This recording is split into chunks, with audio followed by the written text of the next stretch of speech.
স্বাধীন বলে কাকে? এটা কেমন স্বাধীনতা? এ কোন স্বাধীন দেশ? এ দেশ আমার জন্মভূমি, কেমন করে হয়?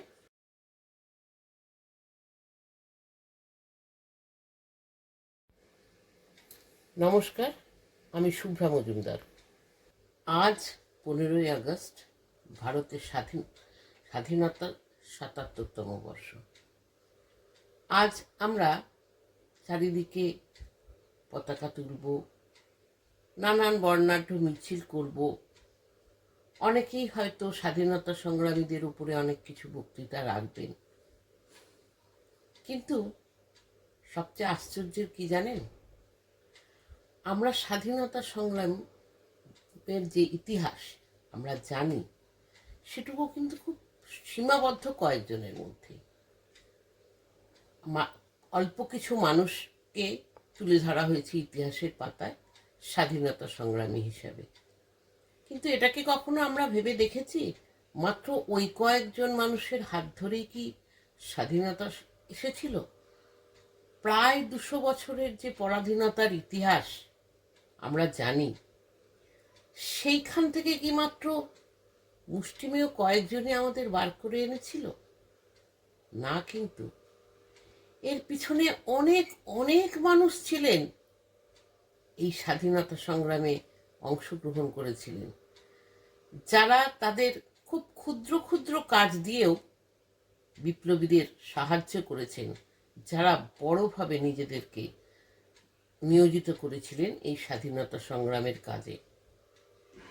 এমনই কিছু মানুষকে আজ আমি বলবো, যাদের কথা আমরা জানি না, আমরা কখনো জানিনি, জানতে চাইনি, বা তারাও নিজেদেরকে কখনো সামনে আনতে চাননি। আমি প্রধানত আজকে বলবো 3 জন মহিলার কথা, যারা অন্তরালে থেকে স্বাধীনতা সংগ্রামীদের সাহায্য করেছেন এবং নিজেদেরকে এই স্বাধীনতার যুদ্ধে উৎসর্গ করেছিলেন। প্রথমে আমি যে মহিলার কথা বলবো, তিনি হচ্ছেন ননিবালা দেবী। ইনি থাকতেন মূলত হাওড়া জেলায়। ওনার বিয়ে হয় 16 বছর বয়সে এবং কয়েক মাসের মধ্যেই তিনি বিধবা হন। বিধবা হবার পর তিনি আসেন তার বাবার সংসারে, আর বাবার সংসারে আসার পর তার ভাইপো এই স্বাধীনতা সংগ্রামেই একজন বিপ্লবী ছিলেন। তার হাত ধরে তিনি কিন্তু এই স্বাধীনতা সংগ্রামে যুক্ত হন। ভাইপোর কাছেই তিনি স্বাধীনতা আন্দোলনের দীক্ষা নিয়েছিলেন। তার ভাইপোর নাম ছিল বিপ্লবী অমরেন্দ্রনাথ চ্যাটার্জি। তিনি পিসিমাকে এই স্বাধীনতা সংগ্রামের আন্দোলনে নামার জন্য দীক্ষা দেন। এবং এই ননিবালা দেবী কিন্তু অসম সাহসী মহিলা ছিলেন। এতটাই অসম সাহসী ছিলেন যে তিনি কখনো সমাজে কি বলল তার তোয়াক্কা করতেন না। তার কাছে দেশ ছিল অনেক বড়, তাই তিনি কখনো পরিচারিকার কাজ করেছেন চন্দননগরে, কখনো বা রিসরায়, কখনো তিনি তৎকালীন বিধবা হয়েও স্বাধীনতা সংগ্রামীদের সাহায্য করার জন্য সধবা সাজতেও দ্বিধাবোধ করেননি। যখন নাকি তাদের কাছে সেই সমাজের মানুষ মনে করত লাল রং সধবাদের কাছে একেবারে গর্হিত জিনিস, যেটা কখনো তারা আর ব্যবহার করতে পারবেন না, বিধবারা কখনো আর ব্যবহার করতে পারবেন না, তিনি কিন্তু সেই সমাজের তোয়াক্কা করেননি। যখন তার ভাইপোর সঙ্গী বিপ্লবী রামচন্দ্র মজুমদার ধরা পড়েন, তখন তিনি এই রামচন্দ্র মজুমদারেরই সধবা স্ত্রী সেজে জেলে গিয়েছিলেন রামচন্দ্র মজুমদারের কাছ থেকে মুসার পিস্তল কোথায় রাখা আছে তার সন্ধান জানার জন্য। এবং তিনি সেখান থেকে সন্ধান নিয়ে আসেন আলিপুর জেল থেকে সেই সন্ধান নিয়েও আসেন। এবং যখন পুলিশ জানতে পারে যে তিনি এই ননিবালা দেবী বা রামচন্দ্র মজুমদারের যিনি স্ত্রী সেজে এসেছেন তিনি একজন বিধবা মহিলা, তখন পুলিশ তাকে তার বাড়িতে ধরতে গেলে, বেলিসিয়াস রোডের বাড়িতে ধরতে গেলে তিনি আগাম খবর পেয়ে যান এবং তার বাল্যবন্ধুর দাদা প্রবোধচন্দ্র মিত্রর সঙ্গে দেশ ত্যাগ করে পেশোয়া চলে যান। এরপর পুলিশ তার বাবাকে গ্রেপ্তার করে এবং বাবাকে যখন গ্রেপ্তার করা হয় তখন বাবা সেই অত্যাচার সহ্য করতে না পেরে মেয়ের কাহিনী বলেন। পুলিশ তাকে পেশোয়া থেকে ধরে নিয়ে আসে, তখন তিনি কলেরায় আক্রান্ত। আনার পর তার উপরে অকথ্য অত্যাচার চালানো হয়, তবুও কিন্তু তিনি মুখ খুলেননি। অত্যন্ত সাহসী মহিলা ছিলেন, অত্যন্ত স্বাধীন চেতা মহিলা ছিলেন তিনি। এমনকি তিনি একবার জেলার গোল্ডির কাছে আবেদন করেছিলেন তিনি মা শারদার সঙ্গে দেখা করতে চান। গোল্ডি তার চিঠিটা ছিঁড়ে ফেলে দেন এবং সেটা দেখে তিনি এতটাই ক্ষুব্ধ হয়ে গেছিলেন যে সপাটে গোল্ডির গালে একটা চড় মেরেছিলেন। আমরা কিন্তু জানি না, অনেকেই জানি না যে তিনিই ছিলেন প্রথম মহিলা রাজবন্দী। এবং শুধু তিনি যে এতখানি সাহসী ছিলেন তাই নয়, তার কিন্তু মমত্ববোধটাও অনেক বেশি ছিল।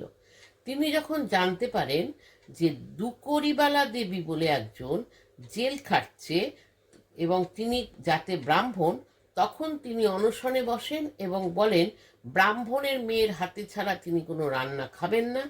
এবং তিনি নিয়োজিত করেন তার এই দৃঢ়চেতা মনোভাবের কাছে জেলার নত হন এবং দুকরি দেবীকে তার রাঁধুনির কাজে নিয়োজিত করেন।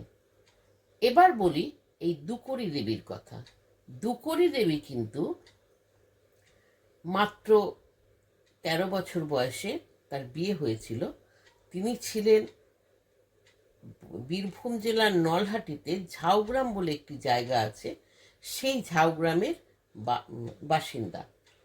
বিয়ের পর তার যে বিয়ে হয়েছিল দুকরি দেবীর, এই দুকরি দেবীর আমি একটু খাতার সাহায্য নিচ্ছি। ইনি 1887 সালের 21শে জুলাই জন্মগ্রহণ করেছিলেন। তার বাবার নাম ছিল নীলমণি চট্টোপাধ্যায় আর মা ছিলেন কমল কামিনী দেবী। স্বামীর নাম ছিল ফণীভূষণ চক্রবর্তী।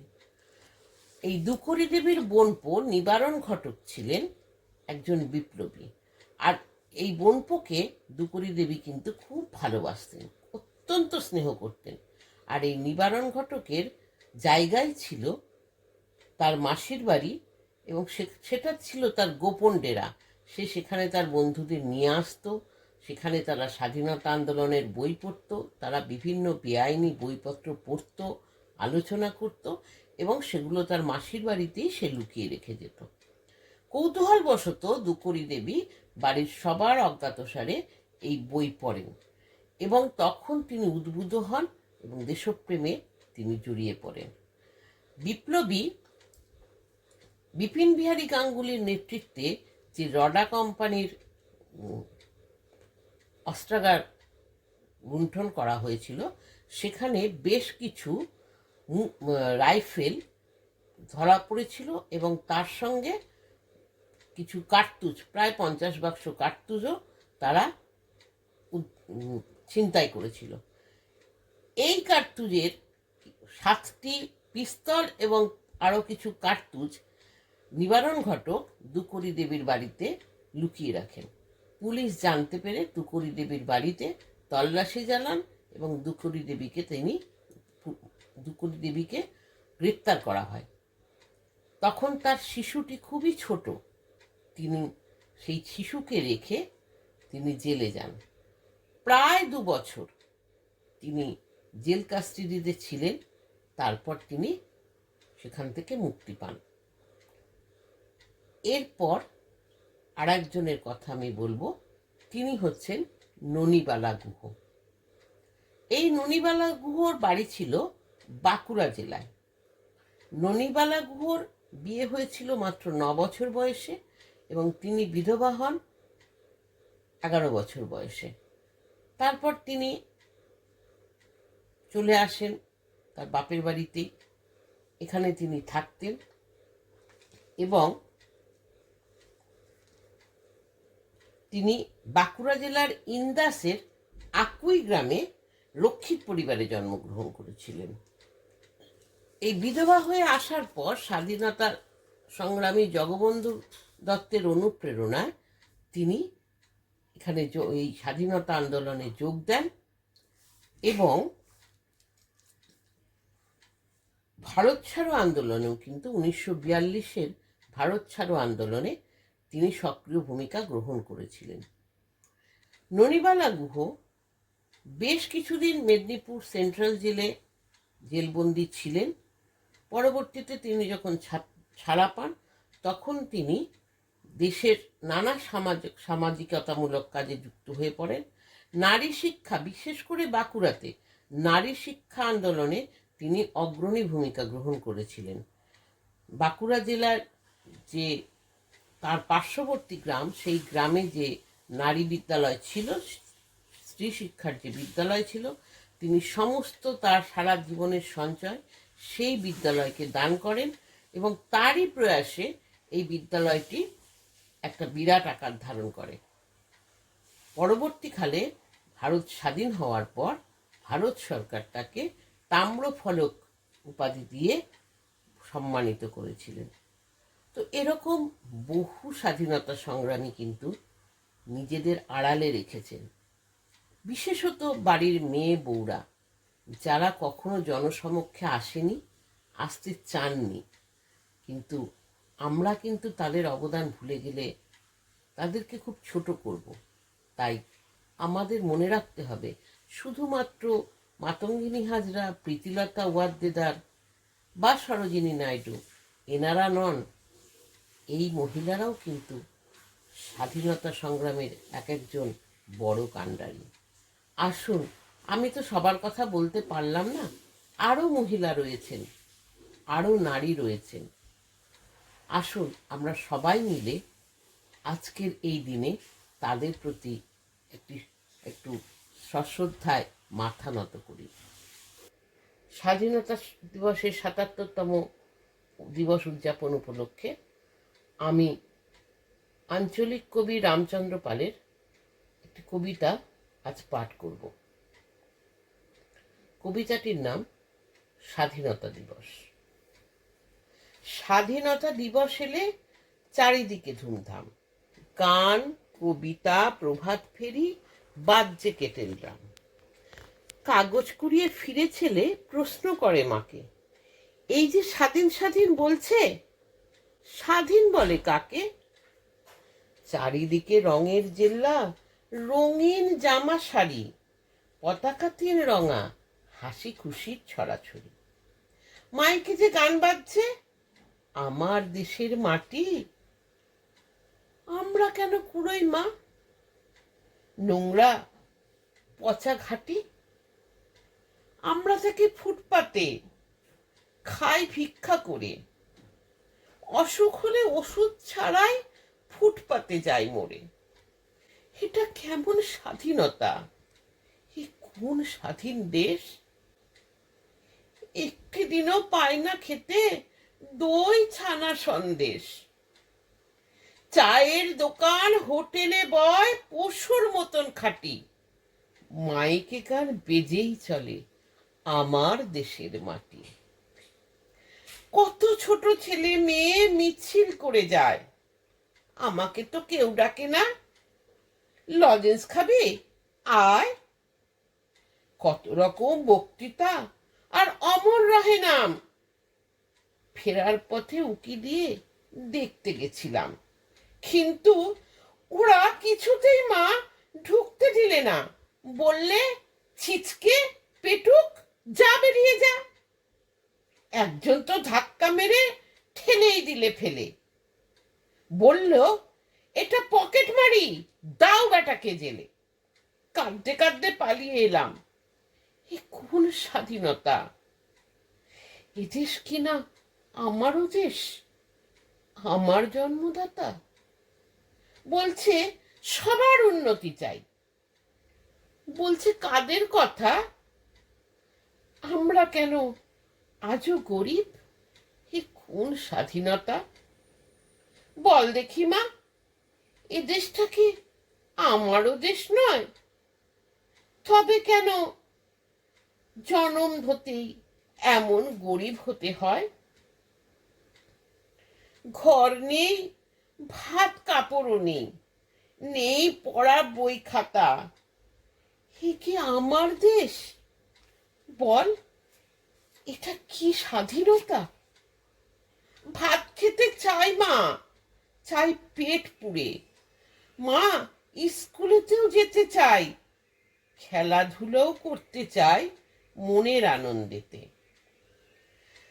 কাপড় এত টুকরো হয়ে উড়ছে যে দেশময়, তাই দিয়ে তো তোমার একটা সাদা শাড়ি হয়, আমার একটা সবুজ জামা, বোনের কমলা ফ্রক। এসব পর স্বপ্ন দেখি, চোখ ফোটা স্তক। ঝুপড়ি তাও জ্বালিয়ে দিলে। আমরা কোথায় থাকি? খিদে পেলে আমরা কোন স্বাধীনতা খাবো? বেঁচে থাকা এতই কঠিন, এ কেমন স্বাধীনতা? ভাবতে ভাবতে শেষ হয়ে যায় স্বাধীন কল্পনাটা। এদেশ মা শুধুই ওদের, তোমার আমার নয়। এদেশ আমার জন্মভূমি, কেমন করে হয়? এদেশ আমার জন্মভূমি, কেমন করে হয়? নমস্কার।